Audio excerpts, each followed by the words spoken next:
welcome back to the channel. We are back here at Northside Euros, which what seems like a long time between drinks, because I was back here, what, a couple of months ago. Yeah, now. that's right, yeah. Then we had COVID.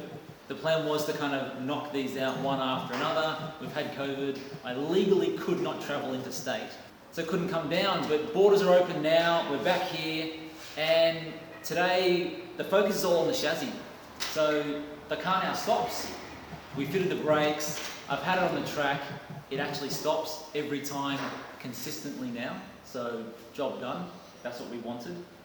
Now we needed to handle a little bit better to prepare it, I guess, for what's coming, and really to address what we see are some of the weaknesses.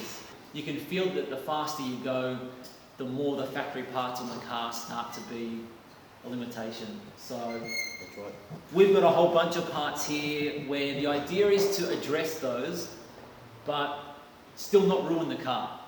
So let's have a look at what we've got. Where should we start?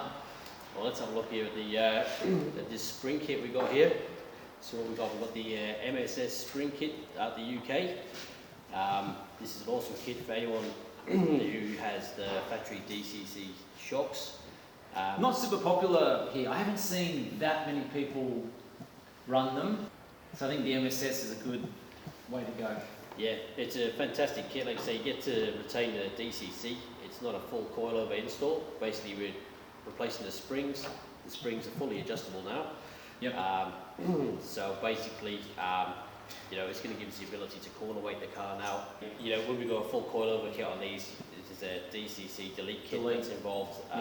It's a bit of messing around, but this is a really good compromise. You still get the adjustability of a coilover. I believe you can get different spring rates for these. Yeah. You want to go, so these are the most aggressive, these are the stiffest rear setup, they call it the track setup. And I guess the good thing is, if you didn't want to run them all the time, you could swap them out, because the rears aren't that hard to change.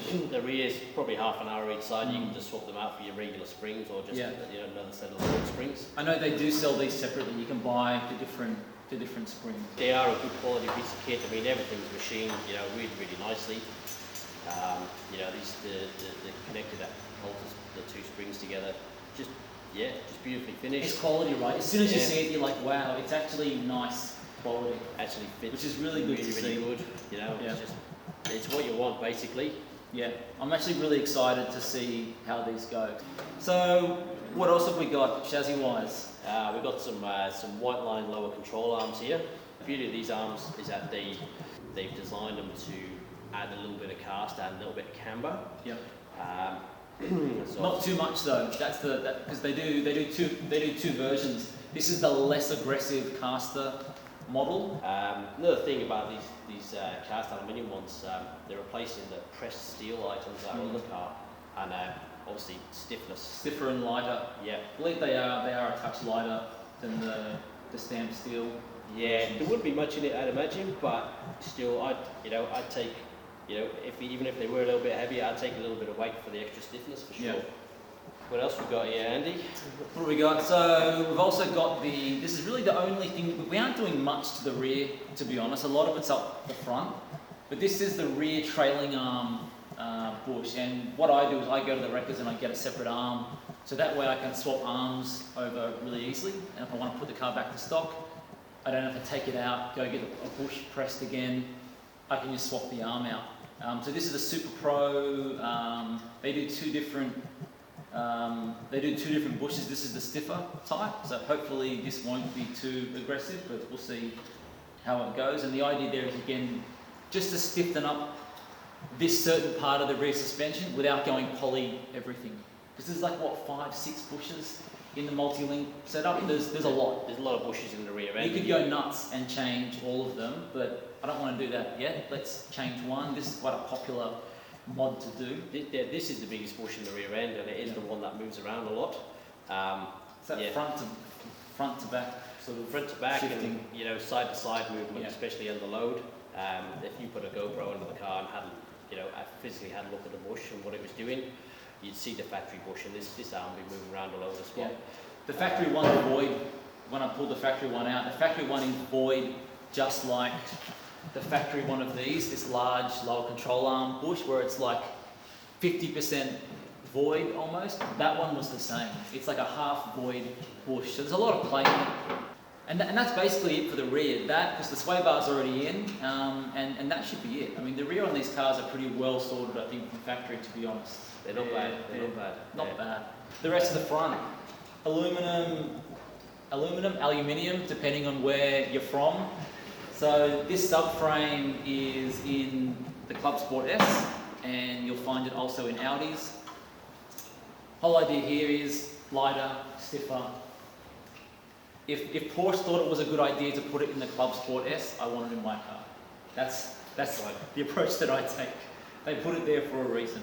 There's definitely a benefit in swapping over to the aluminium subframe. Obviously, we're going to save a bit of weight. Again, we're going from a pressed steel to a cast aluminium item. So it is going to be a bit stiffer, a little bit lighter. But the beauty of this item, I mean, Andy just went and picked this up from a wrecker. You can get it from a wrecker's. It's actually an Audi item, comes standard a lot of Audis. Any A3. This is an item that you'll probably find in most wreckers. A lot of wreckers probably won't sell many of them. It's probably worth more in the aluminium to them. So yeah, you could probably, like Andy said, a couple $100. You can pick one of these up. It's yeah. I mean, even if you pay 500, I think that's still not bad. So to finish off the front end, we've got a few more bits here as well. So we've got stiffer engine mounts. So these ones, I really sought your advice on these, because there's a couple of different engine mounts out there, and there's different approaches to addressing that sort of drivetrain slot as well. A lot of people will just go a dog bone mount. A lot of people will go full replacements, and there's different densities. So I believe these are like a street density. That's right, this is the 034 street density mounts. And to be fair, like I've been through a lot of engine mounts, tried a lot of different things. These ones are the best upgrade engine mount you can get for the street. And they look like they're the factory sort of metal housing with just the rubber at a different that's what it looks like from the top. That's right, yeah, all the aluminium castings on this item, it's basically a factory item. 034 for all of them, and basically they've molded their own rubber in here, you know, to basically to their specs, and yeah, it's a good thing. Gives the car a real edgy feel without the compromise of lots of noise. You know, I ran some of these in my Golf R. You know, that thing, you know, was 500 plus horsepower, and these things were fantastic. It still dailied really well. There was no noise, but taking a lot of movement out of the engine as well, which is fantastic. So to pair with those, then we've got some other 034 parts as well for the dog bone. We're gonna use the inserts with that, with the whole theory being that the engine mounts are gonna do most of the work here to remove the slop and the engine movement. So we don't need to go as crazy on the dog bone, which if you go too stiff as well can introduce a lot of MVH.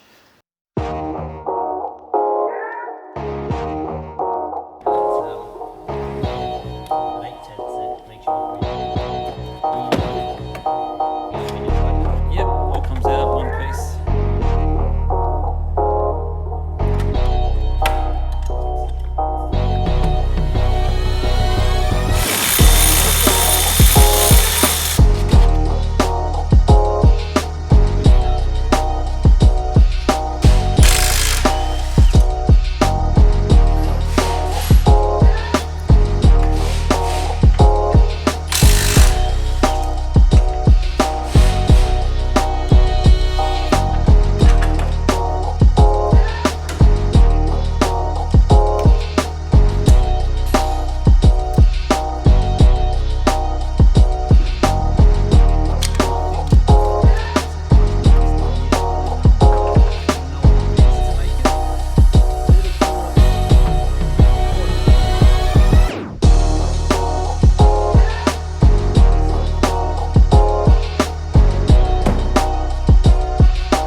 This is the original subframe out the car, the full steel, pressed steel item.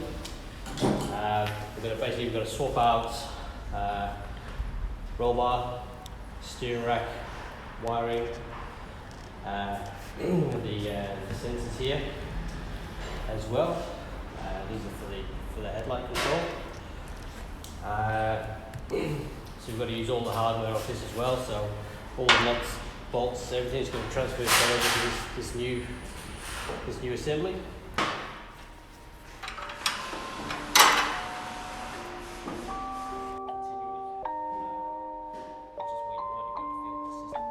Rage on that beat, going crazy.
Same holes. Location holes for all the wiring and that sort of stuff. So that's pretty nice. Cool. So this, we could call this a direct bolt-on replacement.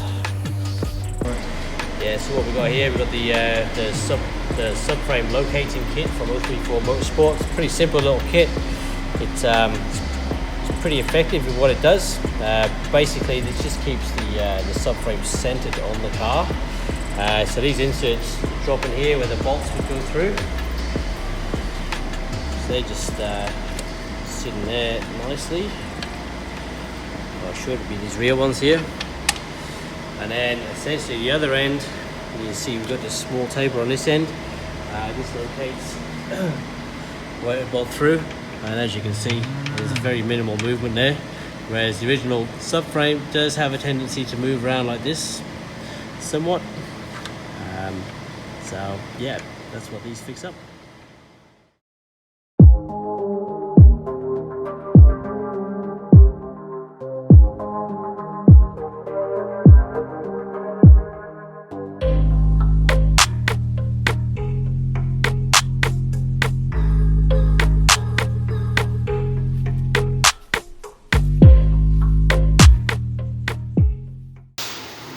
Alright guys, got the new subframe is fully assembled, ready to go back in the car.